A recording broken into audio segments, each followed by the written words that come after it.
Agad-agad! Sobra. Okay, mayap-ayabap sa wikang Kapampangan sa ating mga kapatid. First day of the month. Nag-umabawang energy natin ngayon dito sa studio. At dahil July na, sa July na, itinodo pa natin ang energy like Chuba Chuchu sa ating paboritong morning workout na Zumba o Dance Fitness. That's right, mga Madivs. Kaya sa ating mga kapatid na kagigising pa lang, galaw-galaw at simula ng araw na full of energy. Oh my! It's July! Diba? Sa Team Bahay. Mga kapatid natin diyang Team Bahay. Ito, sabay na sa iba't ibang TikTok craze at hataw na sa pagsabay ng ilang patok na dance steps with Mami Chiki. Yes! At para tuloy-tuloy ang fun this July 1st, sinamahan tayo ngayon ng The South Force sa Tawuna ni Argel de la Torre. Argel, good morning! Argel, good morning! Thank you! Okay, swak na swak yung mga dance step na tinuro mo sa amin kasi ang dali kang ma-pick up tsaka ang saya. At saka may hingal factor, di ba? Yes po. Ito yung mga uso ngayon sa TikTok. Yes po, yung mga uso po yun, yung mga trending sa TikTok na gustong-gusto ng ating mga mahal na Zumba lovers. Yes, nakaka-induct naman kasi talaga. At ang maganda pa dyan, pag nakita mo yung trend na yun at ginagawa din ng iba, bilong na bilong ka, diba? So itong mga trends na ito, paano ba kayo nagde-decide kung alin ba? Meron ba dun sa page sa TikTok na parang yung For You, dun ba yun? Or nagsisearch kayo? Nagsisearch po kami. Minsan po lumalabas din po yun sa aming FYP. Oo, FYP, yung For You page. Yes, For You page. Pero di ba kadalasan yung mga TikTok dance, meron yung mga parang small movements. Paano yung zinuzumba? Yung Ang mga ginagawa steps sa namin, TikTok? kumukuha lang kami ng konting steps doon sa mismong TikTok niya. Tapos kino-convert namin siya as dance fitness exercise. Ano sa tingin mo ang pinakapatok na dance move ngayon sa TikTok? Ang patok ngayon na dance move sa TikTok, yung 5 Little Monkeys. Yung kagaya ng ginawa. 5 Little Yes, Little po. Monkeys. Selo. Di ba yung pinakanta ni Alonso, 5 Little Monkeys, Humpty Dumpty. Yan yan, di ba? Yes, yes. Nakatago na kayo. Correct po, correct po. Sabi ko, ang galing nung anak ko, nagtatagalog na yun pala, trend sa TikTok. Kasi pwede rin para sa mga kids pala itong tinuro. Yan, pati po sa mga kids. Sobrang trends po siya sa mga kids. Okay, quick tutorial daw tayo. Nang iba pa, ay yung 5 Little Monkeys. Okay, favorite Ano ko nga ba? talaga Paano yan. nga ba? Sige. Ulitin natin ulit. Paano yun? Okay, start muna tayo. Start. Step natin yung right. 1, 2, and stop. At tapos kembo. 1, 2, 3, 4. Then other side mo tayo. Left. 1, 2, stop. And 1, 2, 3. Naku, alam na nila to sa bahay, no? Tapos Mga mami, mga baby. 1, 2, 3, 4, 5, 6, 7, 8. Tapos hila po ulit tayo. 5, 6, 7. Ito yung kanina. 1, 2, and slide. Ito dito nakikita yung wrist. 1, 2, and slide.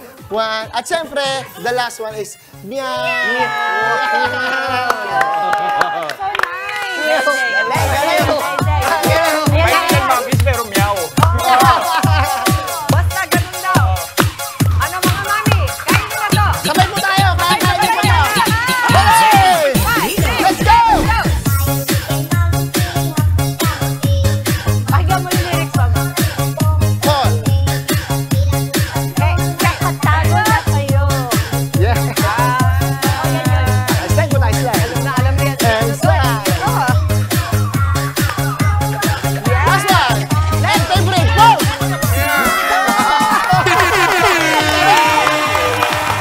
Pwede mga bata, pwede Yes po. Magugulat kasi ilo, gumagano mo. Hindi talaga ako magugulat. Palagay ko, it's a good bonding sa mga kapatid ko natin, lalo sa umaga. Kasi di ba may mga bata na pag pinatugtugan mo ng music, sumasayaw ka Yes. agad. Boss Argel, pag gustuhan nilang makontak, kasama pa ang The South Force. Ayan, Ang gaganda. South Force! Ayan, maraming salamat po sa suporta. Ayan. Sa mga gusto po kami nga makontak, just DM us on our Facebook page, The South Force. And subscribe nyo rin po kami sa aming YouTube channel, Argel de la Torre, The South Force. And follow nyo rin po kami sa aming TikTok account, The South Force Official. Ang galing. Maraming salamat, The South Force. Yes, thank you po. Thank you. Dadaroon po po para sa sulit na sulit. Ang ganda ng ating morning. Huwag lang bumitiw sa panonood ng Good Morning Kapatid at malay nyo, ikaw nang manalo sa aming special Kagumoka Ako contest by Sulit TV. Simpleng-simple lamang po ang ating mga mechanics. Tutok lamang po dito sa amin sa Good Morning Kapatid. Abangan po ang isa-flash naming question of the day.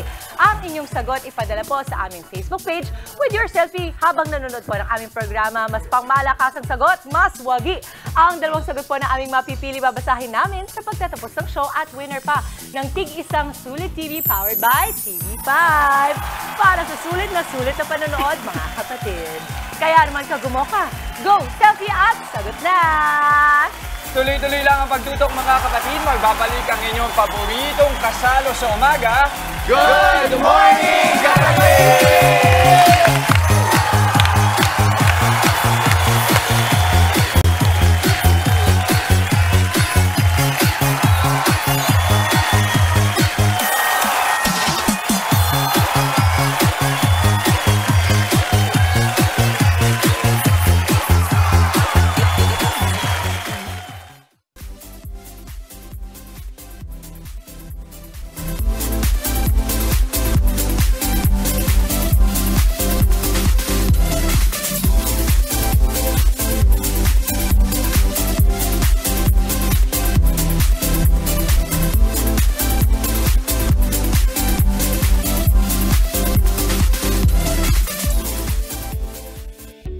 Pa rin sa Good Morning Kapatid, usapang sangla po tayo. May habol pa ba ang isang pinagsanglaan ng bahay kung ang mismong bahay ay ibinenta na rin pala sa iba?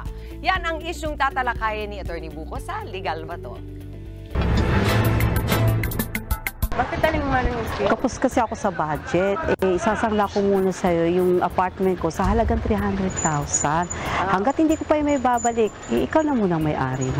Okay lang Aling Sing kasi wala naman ako yung isiping renta. Salamat naman talagang kaya ikaw ang unang-una ko nalipitan dahil alam ko hindi mo ko talaga pababayaan sa ilalapit ko sa'yo, ha?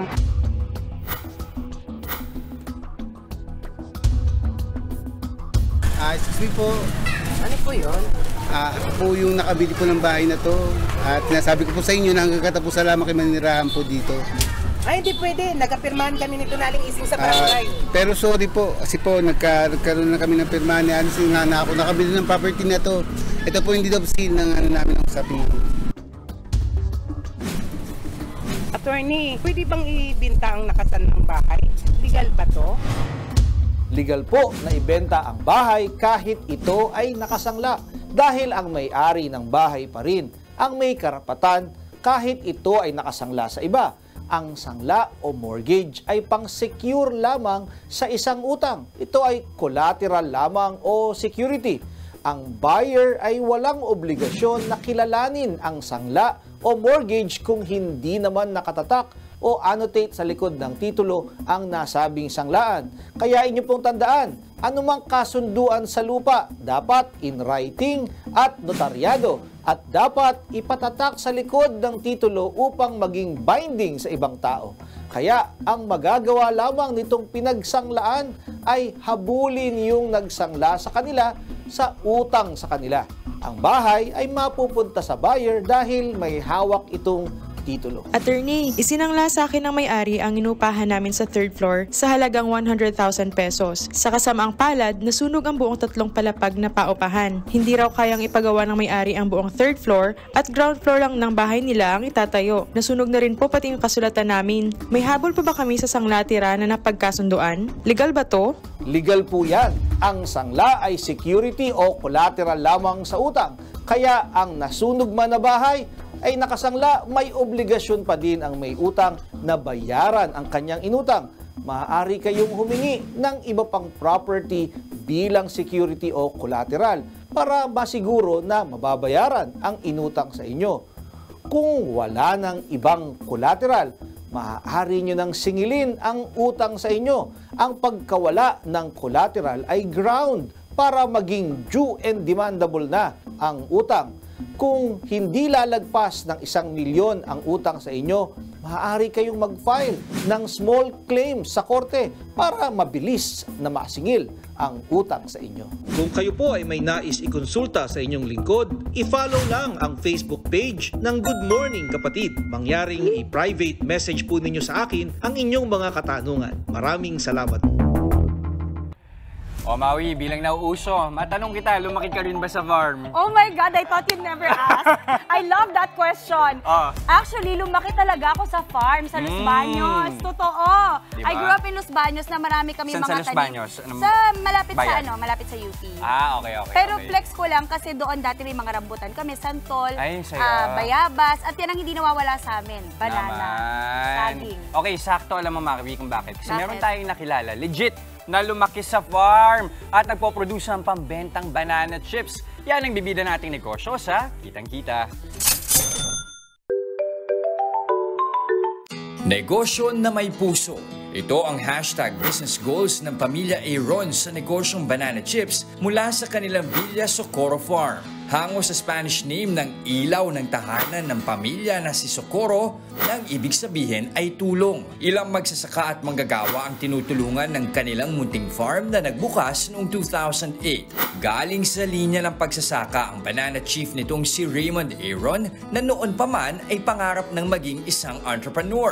Fresh from the farm ang mga patok na patok nilang banana chips at kamote chips. Maraming flavors din na pagpipilian gaya ng smoky barbecue, roasted garlic at kimchi. Mabibili ang kanilang produkto sa halagang 25 pesos hanggang 70 pesos. Tinatangkilik din ng kanilang mga customer ang sa banana cider vinegar at corn pops. Ngayon, ang mga produkto ng Villa Socorro ini-export na sa iba't ibang bansa habang patuloy pa rin sa pagsuporta sa ating mga magsasaka. Patunay na hindi lang saging ang may puso.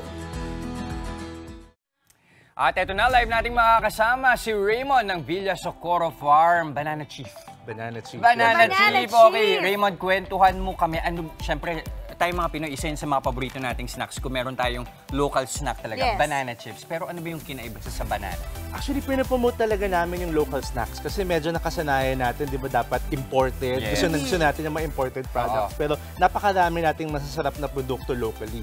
So, pinapromote natin yung aming Villa Socorro Farm sa banana chips made from Saba bananas. Saba. Saba talaga siya. Bakit saba? It's something na very local kasi sa atin, di ba? Pag nakasanayan natin ng banana Q, Yes. turon. So, iba't ibang mga luto sa Philippines na marami talaga kasing available na saba sa atin. So, very local na banana. May iba bang, pero ano ba yung classic na ginagamit pang banana chips? Sa baba talaga? Saba, may ibang mga Cavendish, may mga Cavendish. ibang variety, but we really wanted to promote yung saba na variety. At saka alam mo, napansin ko mga Pinoy talaga, mahilig tayo sa saging ha. Yan ang hindi nawawala pag sa, di ba, sa kitchen natin or sa dining. Lagi yung meron. Pero sir, what caught my eye was this one naman. Kasi yung iba, dito yung banana, mga plain sila. Pero ito nakita ko may powder. So ito ba yung kamote chips? Iba naman, yes. Oo, we also wanted to make kamote chips. Di ba, very negative rin ang connotation ng kamote sa Pilipinas. Nangangamote, kamote riders. Di ba, parang ang negative. So we wanted to elevate yung idea ng kamote. Kaya gumawa kami ng kamote chips. What you're holding is actually tricolor na kamote. There's white, there's orange, tapos may violet. Ang flavor niyan is truffle aioli. Truffle aioli. Kaya pala sa kung minalalasan akong truffle. Pero Kaya kita premium ko, ang dating. pero kita ko dito, meron ding sweet and salty flavor. Yes, and then What meron else? diyang kimchi flavor. Kimchi. Wow, okay, ito nakita ko na. Yes. So, sir, would you say this is a perfect alternative for those that are, kumbaga, junking, or, ano yan, eating mga junk like potato chips? Will this be a good alternative for a healthier I like the option? word use, alternative. So, imbis na, minsan kasi may mga talagang sobrang healthy, minsan walang lasa. So, it's a good in-between na mas healthier yung product mo kasi kamote yung ginagamit. Pero, nandun pa rin full of flavor. Exactly. Pero ito, just to say yung banana chips nila, hindi pwedeng sabihin na walang lasa kasi ang sarap. Ang maganda sa kanya is that hindi din siya yung nanunuot masyado yung tamis. Okay, so you can just say na very even yung pagkatamis ng banana chips ninyo. And yung kamote, kamusta naman? Masarap, sobra. Lasang-lasa ko yung truffle, tapos ano siya, syempre may flavor, maalat-al, pero saktong-sakto. These are all handmade ng aming mga tao sa farm. So sabi namin niya parang may saging lang ang may puso. Di ba? So it's cooked with heart. Love that. So kaya nandun, lasa mo yung flavor, lasa mo yung puso yung pagmamahal nung aming mga nanay na nagluluto. Panalo. May kakaiba pa siya dito na banana chips. Yes, yes. Magkaiba yung isa shiny, yung isa parang walang glossy and matte. Ito salty. Meron kaming mga salty variants ng banana chips. Meron tayong garlic, merong barbecue. Pero this is a new concoction na ginawa ko. Na-try ko kasi yung asin tibuok galing Bohol. So I wanted to bring that together. Yung flavor ng something from Bohol na asin tibuok, medyo salty, a bit smoky. Then i-marry natin siya dun sa idea ng banana chips. Hey, very premium po ang asin tibuok para sa mga kapatid natin. Parang hindi siya yung normal process ng paggawa ng asin. Tama. I've seen that before also. Pero just ito, napansin ko, cider vinegar pero galing sa saging. Yes, yes. Kasi di ba usually, like they would say other than the usual vinegar, may apple cider vinegar. Ito naman galing sa saging, sir. Gusto talaga namin i-promote kasi nga may apple cider vinegar tayo. Wala naman tayo masyadong ginagrow na apples. So, marami tayong saging. So pag mahinog yung saging, imbis na magawa siyang banana chips, ginagawa na lang namin siyang sa banana cider vinegar. Pero alam mo, mas maganda rito kapag ganitong mga snacks, sinishare sa mga kapatid. Yes! So tawagin na natin sila. Yan! Kwento mo kami, Raymond, habang video nila. Una na pala. Ano ang price range ng ating mga produkto, Raymond? So this one's, SRP nito ay 70 pesos. 70 pesos lang, murang-mura. We're available in some mga local stores. Usually mga pasalubong stores. Airport, mas mataas na ng konti yung presyo pag sa airport. And then, lalo na sa mga kaibigan natin dyan, mga kapatid natin abroad, it is the taste of home para sa kanila. So pwede silang makatry nito we're available in 22 countries all over the world. Wow! So we export into different places. Let's say mga kapatid natin sa Amerika na namimiss na ang Pilipinas, the taste of home. So pwede sila makabili sa mga Filipino stores. Sobrang sarap nung truffle. Thank you. Sir, ang sarap nung kimchi. Thank you. Thank you. Mukhang hindi pa ako napapahiya so far. Nauna na ako sa kanina pa. Paubos na. Ito naman yung nakalahati, no? Yeah. So bukod kasi sa banana, kamote, meron din kaming corn. Alam mo, dangerous to, mama. Dangerous na Kaya kong makaubos nito habang nanonood. Akala ko naka-IF ka baka. Hindi na natuloy yung fasting. Kasi sabi ko kanina naka-fasting ako, tapos nakita ko, okay that's a good sign. That's a good sign. I'm sure marami tayong mga kapatid na gusto ng umorder at kumuha sa'yo. Huwag niyo mong kakalimutan puntahan lang ang kanilang Facebook page at bisitahin ilang stores ulit nationwide. We're in different stores pa. SM Cultura, mga ganyan klaseng stores. You can look for us in Shopee. So, and our Facebook page, just look for Villa Socorro Farm. Okay, muli maraming salamat sa ating Banana Chief, Raymond ng Villa Socorro Farm. Thank you very much.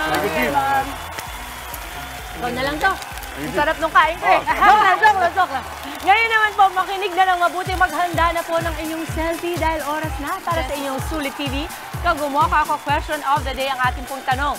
Sakto sa anniversary ng Eat Bulaga sa TV5, ano pong pinaka-paborito mong moment sa Eat Bulaga sa Kapatid Network? Again, anong pinaka-paborito mong moment sa Eat Bulaga sa Kapatid Network? Ipadala niyo po ang inyong sagot kasama na ang inyong bonggang selfie for a chance to win Sulit TV. Babasahin po namin yan mamaya bago matapos ang show. Malamang yung sagot dapat dyan is yung guesting namin ni Maui, di ba? Okay. Ako favorite ko yung kay Atasha. Speaking of guesting, ito sa ating loading sikat. Bumilib sa kanilang galing at talento pagdating sa kantahan. Makakasama natin ang Kapampangan's Pride, Aita Brothers. Abangan sila live. At sa ating pagbabalik, sabay-sabay tayong mag-duck, cover and hold. Makikisa tayo sa pagpapaigting ng kahandaan sa banta ng lindol. Kasama natin live ang Office of the Civil Defense. At sa working mom naman po, ano nga bang dapat gawin kapag nalaman mong nagbubuli ang anak mo? Tatalakayin po natin yan mamaya. Kaya wag po kayo aalis, magbabalik pa ang inyong Faye Morning Kasalo ang Good Morning Kapatid!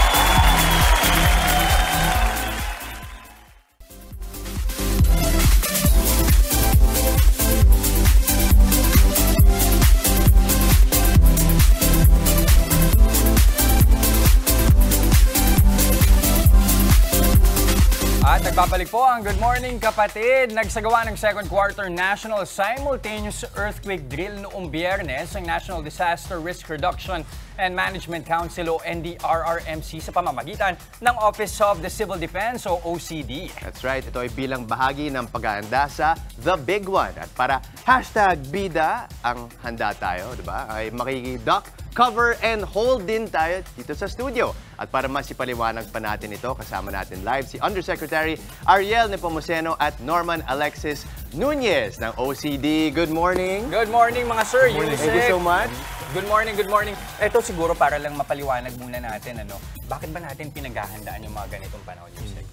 Ang layunin natin, makaligtas tayo, yung mga kababayan natin lalo na huwag masaktan or masawi kapag nagkaroon ng malaking lindol. Kasi ang lingid sa kaalaman ng marami nating kababayan, lagi nating napag-uusapan kasi yung The Big One. The Big One, oo. Yan maaaring mangyari kung gumalaw yung tinatawag na West Valley Fault. At maaaring magkaroon ng 7.2 magnitude yung lindol. Okay. Ang hindi alam ng karamihan, isa lang yan sa 18 mga active fault systems ng buong bansa, 18. So ibig sabihin, may 18 posibleng dahilan kung bakit pwede magkaroon ng malalakas na lindol. Hindi lang sa Metro Manila. Kaya yung Big One, Metro Manila yon, kasama ang Bulacan at Calabarzon sa South. Pero maaaring mangyari ang malalaking lindol sa iba't ibang bahagi ng bansa. Naranasan na natin yun. Totoo. In fact, parang kung hindi ako nagkakamali, yung estimate is that possible, mga nasa 30,000 yung maging fatalities sa The Big One pa lang. Yes. Yung pag-aaral dyan was done 2004. Naku, tagal na nun. 20 years ago. So, meron ng mga updates na ginawa from 30,000 na maaaring masawi. Meron mga pag-aaral na maaari pang 52,000. At yung masasakta naman ng malubha, 160,000 plus. Okay. Kahit nung COVID, di natin dinanas yun ng isang saglit, ganun karami. Okay. So, kailangan talaga maging prepared tayo. Tama. Okay. Okay, so ano ba dapat gawin sakali makaranas ng lindol? Oo. Lagi natin sinasabi, duck, hold, cover. Totoo pa ba yun? Totoo yun. Effective pa rin? Importante yun. Kasi yung pagsasanay na yan, kailangan maging automatic sa mga kababayan natin. Kasi madalas nangyayari, kapag may lindol, di ba, pinapakiramdaman mo pa kung malakas o hindi. Dapat, gawin mo na kagad. Okay. Sige, paano natin gagawin ng duck, hold, cover? Norman, yan. Okay. Si Norman. So, syempre, kailangan nating alalayan or alagaan yung ulo natin if ever magkaroon ng earthquake. Then, let's find a sturdy place para maging safe tayo. Okay, ano yung mga sturdy na pwede nating pagtaguan? Usually, lamesa. Yung na hindi sa lamin, Na hindi sa lamin. Kasi kasi pwede rin bumagsak sa ulo. Ideally, kahoy. Ganun ba? Yep. Ideally, kahoy. Okay. Then, let's duck, of course. Duck, okay. Then, let's go under the table. Tama. Let's cover. Then, don't put your hands dito kasi pwedeng maipit. So, hold in on the legs para rin maging sturdy lalo. Then, be cautious sa ulo. Then, expose. Wait for it to kasi finish. Kasi hawakan to kasi baka sa andar ng lindol. Mag-shake din or mawala yung lamesa. Wala ka ng cover. Then, after that, after the earthquake, look for the exit, fire exit, and look for an open area na walang pwedeng bumagsak na debris for you to be safe and wait for the response ng mga pwedeng teams na tumulong sa inyo. Okay, Norman, linawin natin. Etong duck hold cover, talagang gumanto na ako. Justin, parang hindi tayo makakaligtas kung sabay tayo sa isang lamesa. No? Pero eto, Norman, matanong ko lang. Etong duck hold cover, ginagawa to sa kasagsagan nung pag-alog. Yes, exactly. Okay. Pero hihintayin mo muna sasamahan ko na si Yusek dito. Hihintayin mo matigil yung pag-alog bago ka umexit. Yes, sir. Tama? Okay. Kailangan paliwanag natin ba't ginagawa yan. Go, Yusek. Kasi yung may tinatawag na, yung rule of three. Okay. Ito kasi babagsak dong, pag ikaw, ang tao kasi, tinamaan halimbawa ng isang matalim na bagay at nagkaroon ng pagdurugo, sa loob ng 3 minuto, baka mawalan ka ng malay. Kaya pinoproteksyonan mo yun. Ngayon, ang pag-alog kasi, lalo na 6 hanggang 7.2 magnitude, minsan 7.9 pa, sa kasaysayan ng bansa natin, hindi kaya ng lakas ng loob yan na tapang na nakatindig ka pa. Hindi. Para ka sumakay ng all-terrain vehicle noon. Oo. Pag naranasan yan, talagang Tapos na po yung tutumba kayo. lindol. Tapos na po. Kaya kailangan ka talagang mag-duck cover and hold. Oo. In fact, duck cover and hold on. Hold on. Kasi dapat. baka mawala yung kumo-cover sa iyo eh. Kaya lang ganito ang susi ho dyan eh. Dapat, kagaya nga, nandito ka, o kaya lumabas kayo sa restaurant o sa bahay nyo, o yung mga bata nasa eskwelahan, tingnan na kaagad yung paligid. Saan kaya yung may... Huwag nyo hintayin magkalindol, tsaka kayo maghahanap. Hindi mangyayari yun. Mindfulness o awareness. Pag nasa isang lugar kayo, lalo na kayo ang padre ng pamilya o nanay, aware ka kaagad. Huwag magkahiyaan. In case of lindol, doon tayo tatakbo ha, doon tayo exit.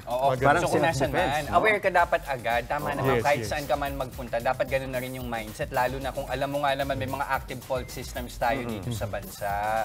Palawan lang ho ang walang active fault system. Palawan lang. The rest of the country, meron. Okay, so kanina sinabi natin, duck cover and hold. So after nun, exit, meron bang tamang proseso o paraan pag mag-exit, Norman? Kailangan lang hindi nagpapanik. Okay. Then, for exit, don't use elevators. Then, open area para makita kung may babagsak na debris. Other than that, that's it. Pero tulak yung ano, no? So, for example, pero lumayo rin kayo sa mga, yung mga glasses. Okay, may chandelier. Kaya dapat, again, hindi yan instant. Pag inisip mo yan habang nagkakalindol, di ka na makakapag-isip. Maalog yan eh. Naalala ko dati nung bata ako, may tinuturo. Pumunta ka kung saan may poster, may touring ganon, or something like that. Kung saan yung pinaka-strong na foundation ng bahay or structure. Tama pa rin po ba yun? Tama pa rin yun. Ayun. Tanong ko lang, so okay din ba to? Na parang i-move mo din yung buong sila. Diba?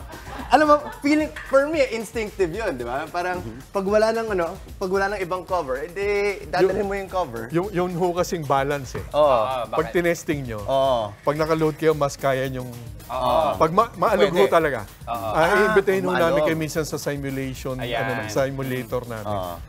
Pag ho nakaupo kayong ganon, ang tendency pwede kayong mabuwal eh. Ito, may tanong ako bago tayo mag-promote. Di ba kadalasan pag may mga ganitong emergency, kung saan mang sakuna, lagi niisip, iligtas muna ang sarili bago ang iba. Nag-a-apply pa rin ba yun pag panahon ng lindol? Hindi. Again, ang susi dito, planuhin nyo eh. Depende kasi. Halimbawa, may baby doon, exposed. Kaya dapat aware kayo kagad. Automatic. Meron ba kayong kasama na naka-wheelchair? Dapat planuhin nyo talaga. Depende ho talaga. Okay. Maraming salamat, Yusek. Imbitahan ho natin ang mga kapatid natin. Paano ba sila mas mapapalalim pa yung kaalaman nila tungkol sa pag-handle ng mga ganitong sakuna? Ang susi rito yung pagpaplano. Bago pa man magkaroon ng lindol, aralin nyo na yung bahay ninyo o restaurant o pag nagpunta kayo sa hotel at bisitahin nyo rin yung GeoRisk Philippines o yung Hazard Hunter Philippines. Makikita niyo yung mismong address ninyo ng bahay ninyo kung gaano kayong kalayo doon sa tinatawag na mga hazards. Yung paglindol, fault line, pagbaha o yung landslide prone areas. Aralin nyo na bago pa man magkaroon ng kalamidad. Importante maligtas yung sarili ninyo upang maligtas nyo rin kagad yung mga mahal nyo sa buhay. Okay. Thank you very much. Muli, Undersecretary Ariel Nepomuceno at Norman Alexis Nunez ng OCD. I'm sure yung mga kapatid natin dito marami ring natutunan this morning. Thank you po. Thank you. Salamat po mga sir. Eto naman, hirap ang maraming bata na magsabi sa magulang kapag nabubuli sila sa paaralan. Kaya naman dapat bilang mga magulang ay marunong po tayong makiramdam. Yan ang pag-uusapan natin sa Working Mom.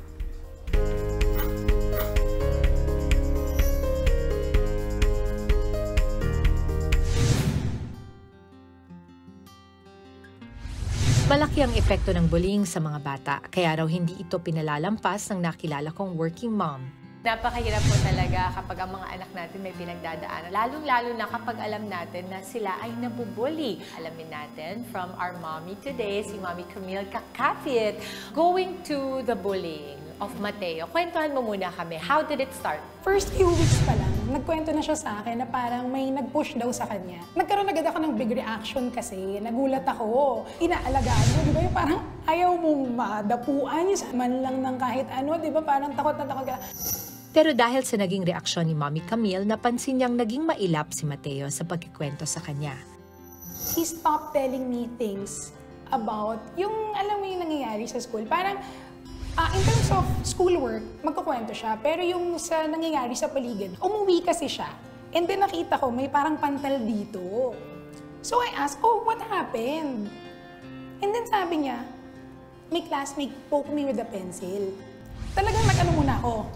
Kinolect ko muna yung sarili ko. So sabi ko, why did he poke you? Sabi niya, I don't know. He went to me and then he was holding a pencil and then he asked, is this ouchie? So siya daw, ang sagot niya, no, it's not ouchie. So mas diniinan pa daw. Maraming beses nararanasan ni Mateo ang mabuli, kaya naman to the rescue kaagad si Mommy Camille. Kinausap ko muna yung guidance. In-inform ko na may nangyari uling incident na during that week, it wasn't one time. And then after that, I informed the teacher. And then, actually, may nagpipigil sa akin. Pero feeling ko, I had to inform the parent. Sabi ko, baka if okay lang po, baka pwede nyo ring makausap yung kid. Kasi sabi ko, gusto ko ring malaman yung side nung other kid. Kasi baka naman mamaya, di ba, syempre, si Mateo is anak ko, baka yung sinasabi niya is yung hindi niya ginawa. Alam mo, nakadalasan syempre, as parents tayo, we see our children as the sweet, loving kids, lalo na pag sa bahay. Sa pagkakilala mo kay Mateo, ano naman siya sa school? Even yung teacher niya, nung sinabi ko nga, parang sabi niya kasi, si Mateo walang problem in making friends. Parang lahat daw sa classroom talaga, parang friends niya.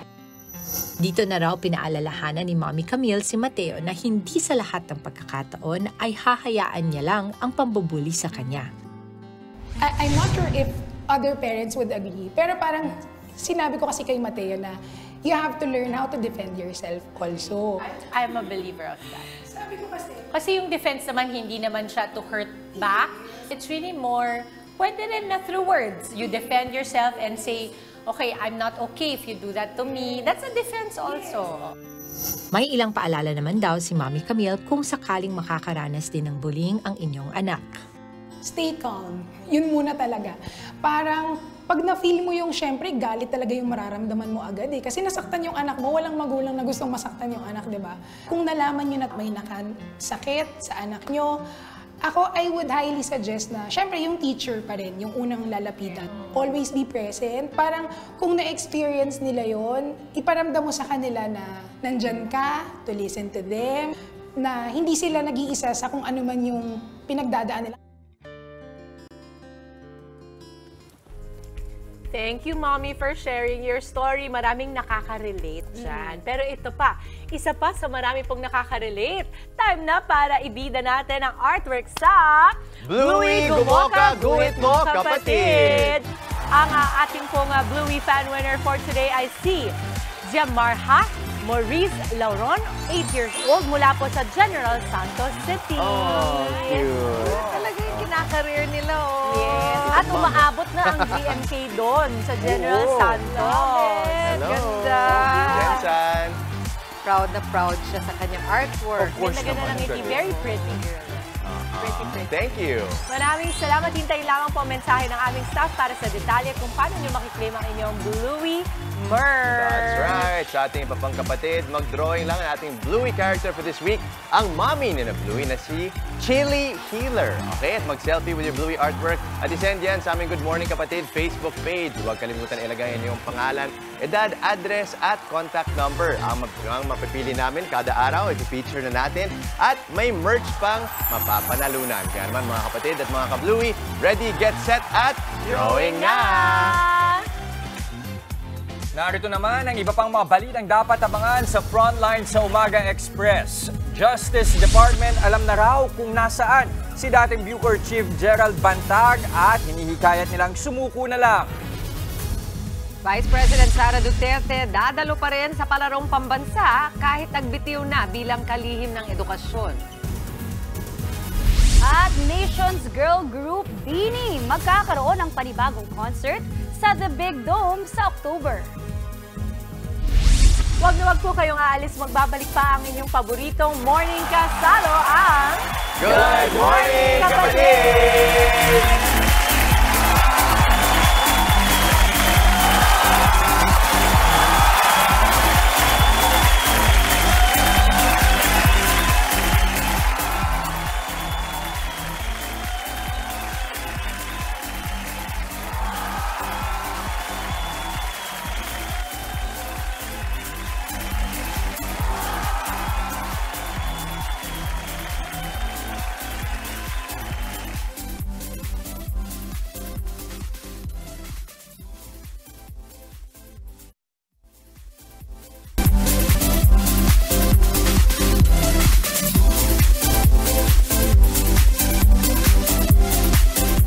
Pasadaan na natin ang ilang umarangkadang mga balita ngayong araw kasama si Ruth Cabal.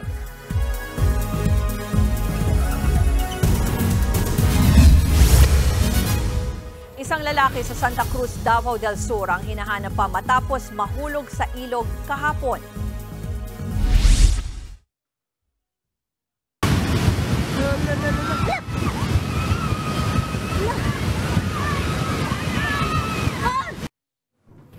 Sa video, nakita raw na pagewang-gewang muna ang lakad ng lalaki habang nasa gilid ng rumaragasang ilog. Ilang saglit pa lumakad siya palapit sa tubig at tuluyang nahulog. Matapos doon ay hindi na nakita ang lalaki. Hinala ng mga residente na kapitbahay ng biktima, nakainom ang lalaking nahulog sa ilog. Nangyari ang insidente sa kalagitnaan ng malakas na ulan. Yung mga easterly din kasi, pwede rin naman ito makapag-produce ng mga cumulonimbus clouds o yung mga thunderstorm clouds din po natin. At kapag mga ganun nga mga thunderstorm cloud yung nabuo, posible nga po yung mga malalakas na mga pag-ulan. Sa ibang balita, may impormasyon na raw ang Department of Justice sa pinagtataguan ni dating Bureau of Corrections Chief Gerald Bantag. Ayon kay DOJ spokesperson Nico Clavano, nagpalipat-lipat ng taguan si Bantag sa mga liblib na lugar gaya ng ibang pugante. Gayunman, hindi pa raw nila hinuli si Bantag dahil tingin nila ay hindi ito basta-basta magpapa-aresto ng buhay. Ayaw rin nilang malagay sa alanganin ang mga pulis. Hinihikayat nila si Bantag na makipagnegosasyon o voluntaryo ng sumuko. Si Bantag ang tinuturing na nasa likod ng pagpatay sa mamahayag na si Percy Lapid. Sa kabila ng pagbitiw niya bilang Education Secretary, dadalo raw si Vice President Sara Duterte sa taunang palarong pambansa. Gaganapin ang palaro ngayong taon sa Cebu City mula July 9 hanggang 16. Epektibo sa July 19 ang pagbibitiw sa pwesto bilang DepEd Secretary ni VP Sara. Bukod sa palaro, dadaluhan din niya ang iba pang event ng DepEd gaya ng National Learning Camp at Brigada Eskwela. Wala pa namang pinapangalan ng kapalit bilang kalihim ng DepEd si Pangulong Bongbong Marcos. Yan ang mga pinaspasan nating balita ngayong umaga. Tutok lang sa News 5 at News 5 everywhere sa online para sa ibang mga update.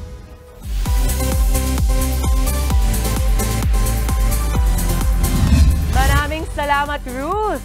Eto naman po, good news para sa mga Blooms. No more team bahay for you, Blooms.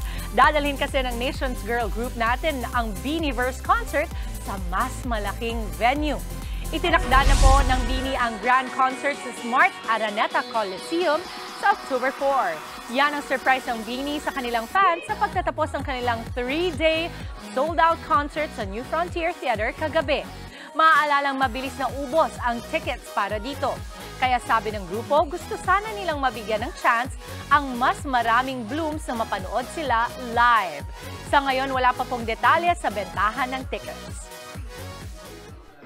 Nireveal naman po ni Miss Chris Aquino na may bago na siyang boyfriend.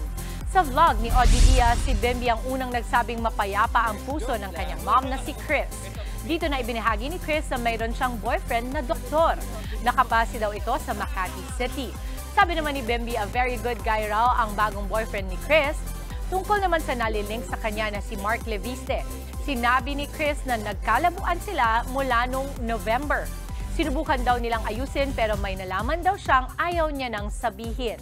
Posible raw na umuwi si Chris sa Pilipinas ngayong taon. He's part of the reason why I'm confident na pwede akong umuwi. Kasi alam ko na there's someone who will help in taking care of me. The reason siguro that I felt comfortable about him is because I feel na aalagaan niya ako. And important yon sa taong may nararamdaman na mahirap gamutin. Kasi you need someone na pwede mong sandalan. Pinabulaan na naman po ni Bea Alonzo ang mga alegasyon sa reklamong inihain ng dati niyang driver na si Efren Torres de los Reyes.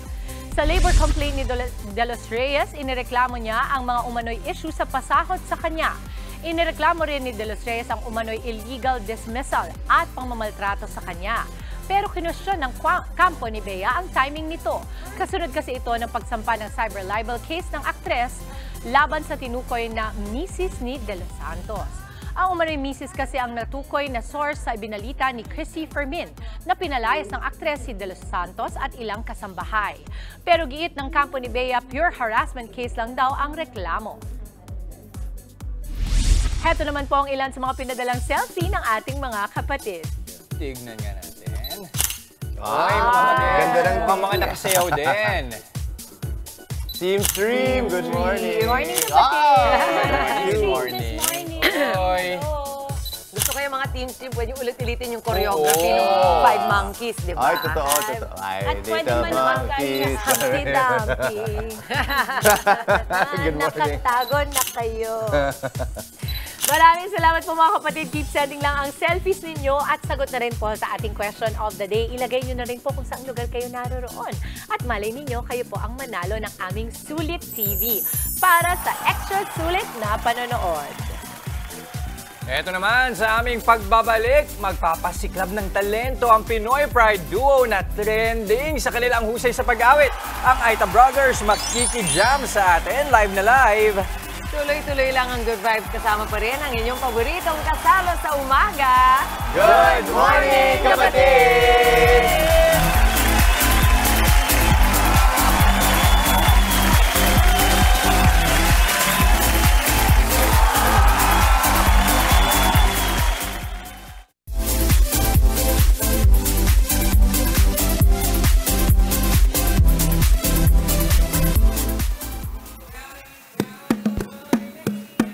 Dakay pinatubo, ikakalabay, manihabi ay mampahod, ikalabay na inya. Dakay pinatubo, ikakalabay, manihabi ay mampahod. Indo irikamako, Indo irikamako. Good morning, kapatid. Song, baby.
Yes, I pray that you do love me too. I said you're all that I'm thinking of. Yes! Good morning, kapatid! Morning, kapatid! Aita Brothers! Yes!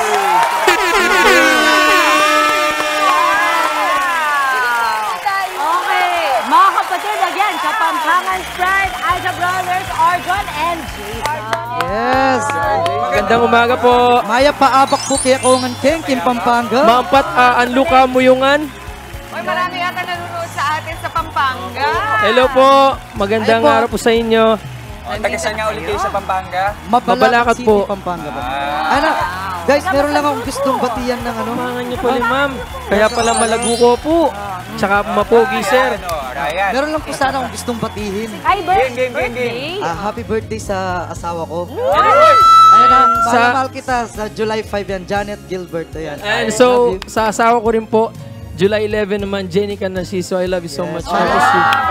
At syempre guys, yung tumulong kagabi sa lahat ng ano natin. Preparasyon para sa konserto sa Palasyo. Lahat po yan. Thank you so much sa inyo. At syempre sa mga kaibigan namin dyan sa La Casarita Boys, Alfred, Kuya Leo, at Lazarte, mga guardian. Maraming salamat sa pagtulong sa mga katutubong Aita. Nag-perform kasi sila kahapon sa concert sa Palasyo para sa mga health workers.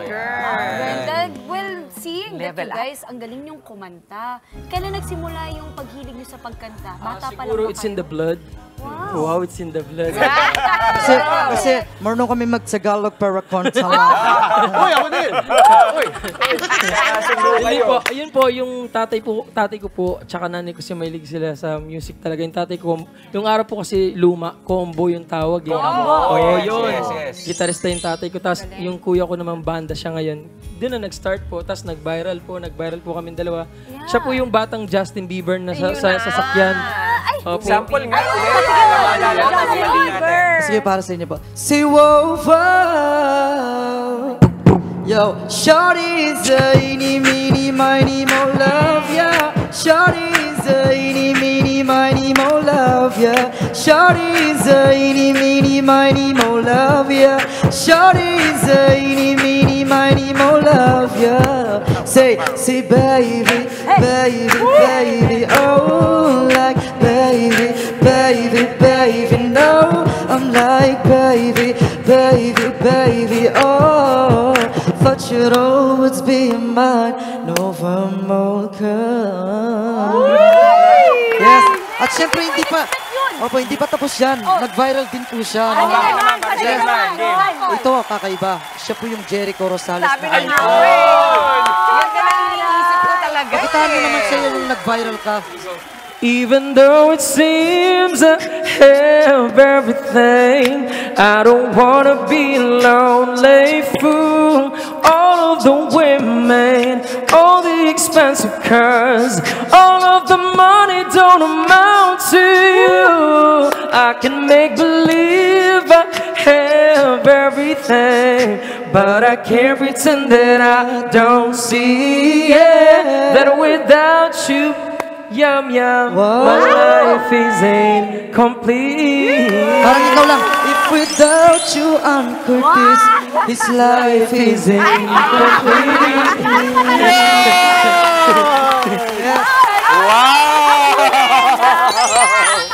Sabi niya, yum yum. So yun ang peg name mo sa wife mo. Yeah, opo. Sana all my yum yum. Pero kung kayo yung misis nitong mga to, ay, talaga naman. araw-araw ng hair namin. Oo, di ba? Pero, wait, can I, kasi sobrang galing nyo. Matagal na ba kayong magkakilala? Opo, during pandemic pa po, sa isang restaurant po, di ba po, hindi po kami pwedeng kumanta. Okay. Kasi COVID po yung araw na yun eh. Nag-construction po kami. So, sabi namin, siguro it's time na buo natin yung Aita Brothers. Nice. Yun, hanggang, thanks God, luckily po, yun po. Nagkakilala kayo. Pero nung time na yun, nag-trend na kayo, hindi pa? Nag-trend na po. So dalawang nag-trend, nagkakilala kayo after. Alam mo, bitin na bitin kami. Gusto pa namin kayo makausap. Pero alam nyo naman, ang programa natin ay limited. Pero sana ay makita pa namin kayo dahil kulang ang oras para marinig ang magaganda nyong mga boses. Saan namin kayo pwedeng abangan? Yan po, pag wala po kaming mga gigs, nasa Clark, Pampanga lang po kami sa parade ground. So we do basking every night there. Opo. Yan. Tapos kung gusto niyo po kaming kunin, pwede niyo pong i-visit yung page namin sa Facebook, Aita Brothers, and sa TikTok, Aita Brothers po. Wala na akong ipopromote po. Thank you po sa aming nagatid sa amin, Tom Cabrera. And sa good morning kapatid po for having us here po. Balik kayo. God bless you po. Swerte naman ng mga taga-Pampanga na naririnig kayo nagbabasket. Oo, di ba? Siyempre po, may mga anak na po kami. Sikap po kami para po pero alam mo, maabot for now, kami mga pangarap taga-Manila, ipa-follow kayo sa mga social media. Follow you. Ang galing. Certified stars tong mga to. Sobra. Talaga, yung inyong napaka-charming nyo talaga. I love it. Maraming salamat at pinaunlakan nyo kami dito. Yes! Tuloy-tuloy na natin ang kulitan ngayong unang araw ng buwan, ha? Kasama pa rin ang ating mga Loding Aita Brothers. Yan. Sali kayo, ha? Magkakasubukan uli sa ating morning Pampa-GB na Paro Masaya! Ayun! mechanics, panuorin natin. Palarong pampasaya. Handicap. Ang mechanics. May tig-3 miyembro ang maglalaro sa 2 teams. Ang bawat player pupunta sa mesa kung saan meron 3 cups. Ang isang cup may lamang mga candy. Ipapasok ng player ang kanyang mga kamay sa cups na walang laman. Pagkatapos ay ibubuhos ang lamang candy. Ang goal, dapat maipasok ulit ng player ang mga candy gamit ang mga kamay na nasa loob ng cups. Kapag nagawa ito, babalik siya sa linya at tatapikin ang susunod na player. Paunahan lang sa paggawa ng challenge ang 2 teams. Isang konsekwensya naman ang naghihintay sa talo ng grupo. Alright, ready na kayo? Nasaan ang ating Team A? Si Dimple, si Maui at si Arjon. Woo! Nice! At dito naman sa Team B, nandiyan si Jessie, Justin, at si Triple J. Jason. Triple J. Triple J. Ayan, napanood nyo na, madali lang, di ba? Ready na kayo mga team bahay? Saan kayo papanig? Let's cheer for them in 3, 2, 1. Let's go, handicap! Alam nyo na, ipasok sa inyong mga pasok sa kamay. Papasok sa kamay. Pasok sa kamay. O, ako na yung maghuhulog. Okay? Okay, go, ready. Okay, ngayon, ibalik ninyo. Yan. Isa-isa lang? Isa-isa lang? Isa-isa. Hindi pa sabay-sabay? O, hindi pwedeng sabay-sabay? Pwede ba sabay-sabay? Isa-isa. Teka, tutulungan ka. Isa-isa lang. Isa-isa lang. Isa-isa. O, sige. Okay? Isa-isa lang. Ganyan, tama. Okay. Okay. Pagkatapos next. Okay, sample lang yun. Sample lang yun. Sample lang yun. Tapos na. Ano yan? May practice ka na, Jess, ha? Sample lang. Okay. Wait. Okay, so ibalik natin lahat. Okay, ready, next. Sample lang. Sample? Game? Sample daw ba? Ay, game. Official na, okay. Totoo na to. Game, totoo na. Alam nyo na. Okay? Ready? Ako na para sabay. Ready, and go! Mami, gilakap. Nakalimutan yung cup. May dikit. Oo, may dikit yun. Ako, may sabotahe sa Okay, atin. next! Sabotahe kayo sa atin. Ha? Uy, humahabol. Humahabol. Okay, get ready, go, go, go. I-shoot nyo. Ay! Ay! Ay! Ay! Go, Ay! go! Ay! Go, Go! Nako! Uy, One, uy, two, uy, yung Aita brother. three. Ako! Nauna by one! Sino ba? Nauna by one! Ang galing!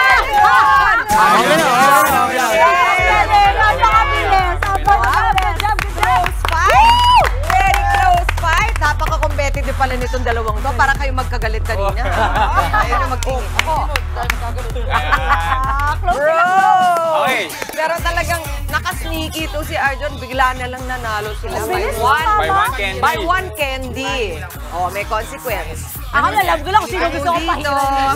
O sige, kayo po. Kayo po. Yung dalawa. O, dito. Papahiran nyo sila.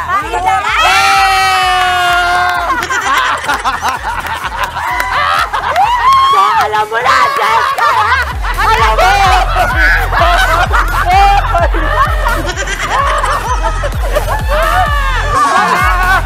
Napakadulas mo! Lumapit ka dito! Lumapit ka dyan! Hindi pa rin ang huli! Go, Jessica! Sa atin mo, Adrian! Mami, nangyayalo na! Sa atin ka kumukha! Bay! Sulit TV! Okay! May nanalo na po at ang sa Gumoka Contest by Sulit TV natin. Congratulations, JLET or JLET. Sabi niya, bilang nagustuhan ko talaga. Unang araw na umera sa TV5, iyak ng malala talaga. Same pa nung nanalo sila with claiming Eat Bulaga. Panalo rin po si Cirilio Entaya ng Junior. Ang paborito ko moment sa Eat Bulaga sa Kapatid Network ay yung nag-celebrate po ng birthday si Riza May kasi natouch ako sa naihandang regalo ng kanyang ina.